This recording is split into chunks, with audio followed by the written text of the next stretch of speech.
How did you get to where you're at now? What do you use to edit? How do I color grade? What LUTs do you use? Where did you learn how to do your effects and how do you use them? Probably the number one asked question that I get is,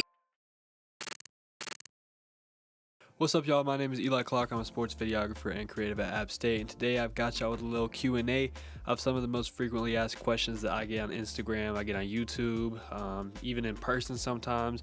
And I'm just going to go through this list of questions that I put together and just kind of answer them and give you my thoughts and opinions on these filmmaking questions. So the first question that I get is, how did you get to where you're at now? So if y'all don't know, like I said, I'm a creative at App State, and I'm actually also a student at App State.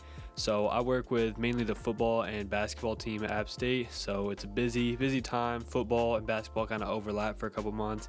So I'm doing both, but it's really fun, and I kind of just made connections even before I got on campus. So if you're a student going into college, or even if you're in high school, just make connections with the creatives and the people that are already in charge of videos at whatever school you're going to and whatever athletic department, and just reach out to them, ask what you can do to help. Don't ask to just get credentials to games, stuff like that. Provide some value to them and ask what you can do to help them, and that will get your foot in the door.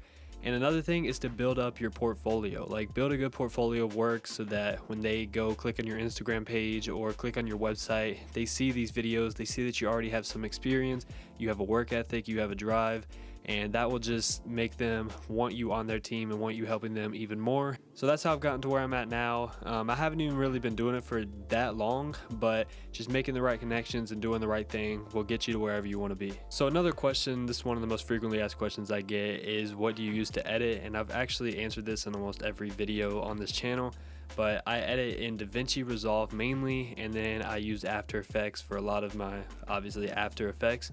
And a lot of people are like, how does your workflow work between DaVinci Resolve and After Effects? Because obviously I don't have that dynamic link that you get with Premiere Pro and After Effects. So all that I do is just export a ProRes file from DaVinci Resolve into After Effects, and then do my effect, do whatever I want to do to that clip, and then export it back out of After Effects and back into DaVinci Resolve. And it takes a little longer, but it's not a big deal. I'm used to it by now.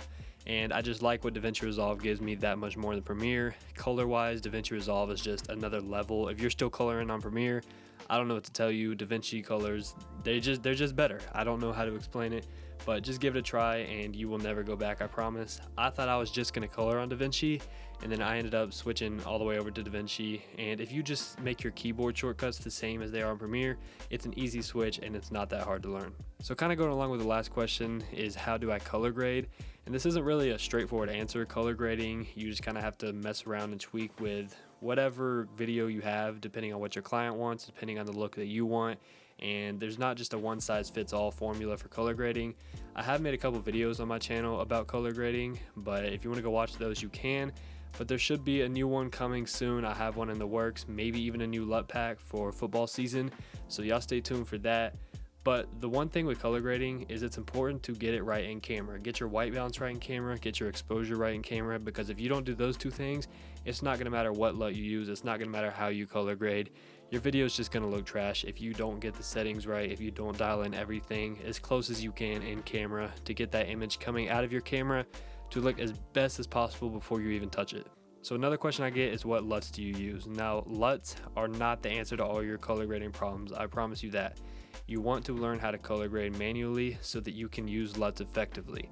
You might have to use a LUT and tweak that LUT a little bit, but if you don't know how to actually color grade, then you're not going to be able to effectively use that LUT.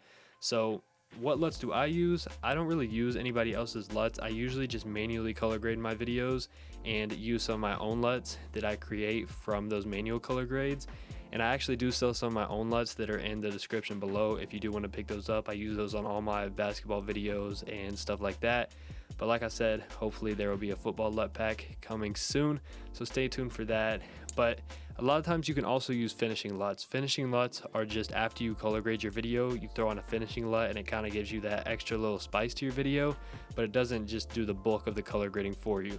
So as far as LUTs I use, sometimes I use some of those finishing LUTs, but there's no like specific LUT I'm going to tell you to go pick up. Where did you learn how to do your effects and how do you use them? This is a good question, especially the second part, how do you use them? Because a lot of people overlook that part of effects. Effects most of the time will not make your video better, and if you're using an effect like a crazy transition or something, I would say 90% of the time that transition can just be a hard cut and you don't actually need that effect. But if you use effects the right way, they can take your video to another level.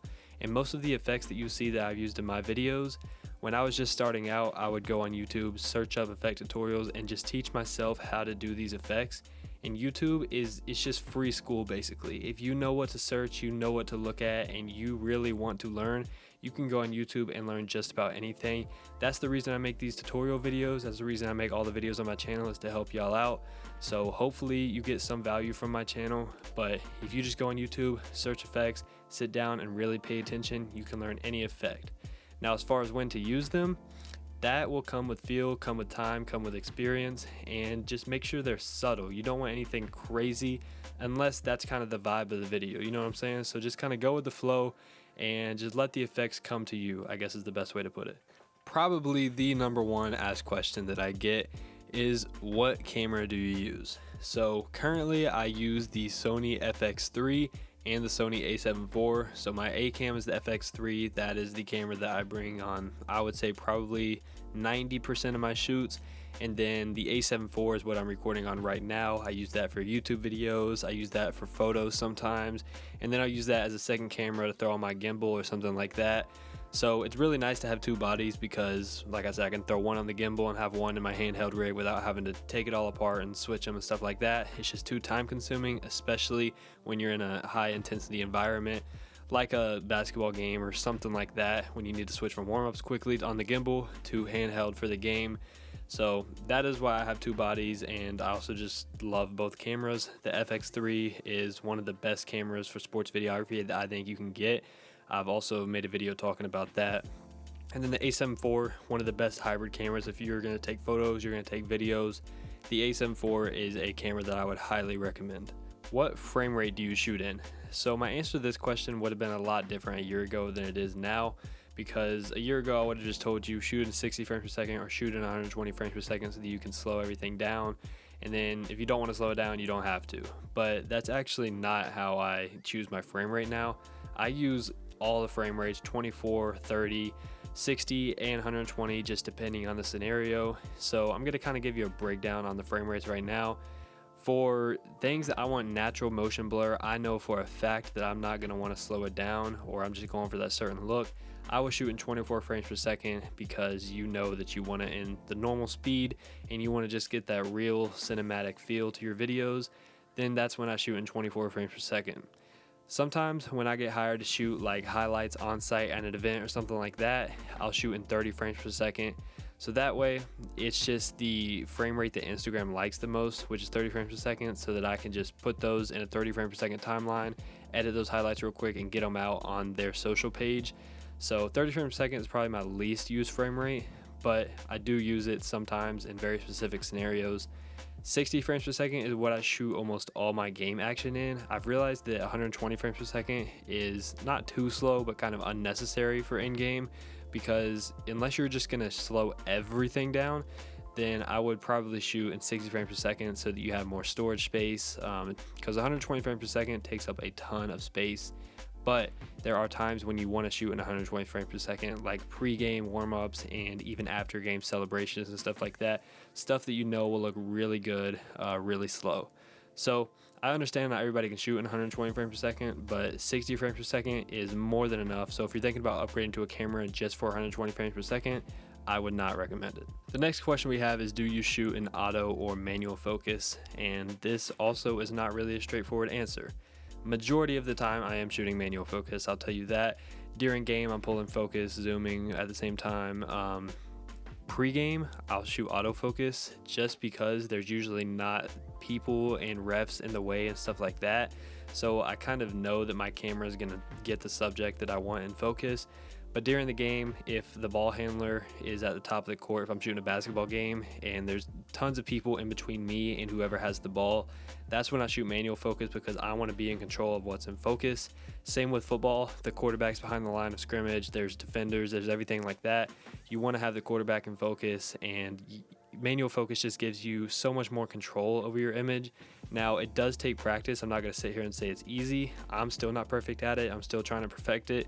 But manual focus, if you can learn it and you just want to try, I would definitely recommend trying to learn manual focus, because that is just the best way to go in my opinion. But there are times for autofocus, especially now with the Sony cameras and a lot of the Canon cameras. They all have exceptional autofocus, so I can't even hate either way. As long as you get the shot, that's all that matters. What camera should I buy is another question that I get a lot, and I kind of don't like this question because it's not really a straightforward answer. Like, why do you want this camera, and what is your budget? What are you going to be shooting? These are all things that I would need to know before I could even give you any recommendations. A lot of the times, like, I used to just be like, yeah, just go get the cheapest camera, but I've realized that at this point, your iPhone is going to be better than a lot of those really cheap cameras, like under $800 or so. So know your price point and know your budget. Save up enough money before you can get a decent camera before actually pulling the trigger on a camera. And then if you need help, let me know all those things and I can help you point you in a direction towards some cameras. A question I get all the time is, what is your dream job? And I really don't know what my dream job is. I love to shoot basketball. Basketball is one of my favorite sport to film, but I like shooting football too. So I'm really open to anything. I'm just trying to build up my portfolio so that I have a lot of options once I graduate and everything like that.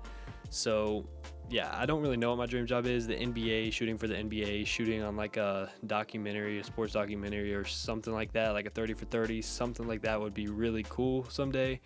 But I don't know what my dream job is, so maybe I'll have an answer for you by the time we do a part 2 or something else. But yeah, I get that question all the time, and it's hard for me to answer because I really am open to anything. So I hope this video gave you some insight to some of these questions. Maybe you had some of these questions for me that you just never asked, so hope this helped you guys out. If you have any other questions for me that you want me to answer in the comments, just leave them down here and DM me with questions on Instagram. I'll probably make a part 2 of this video sometime in the future, and make sure you drop a like, make sure you subscribe, turn on those notifications for the next video, and I will see you on the next one.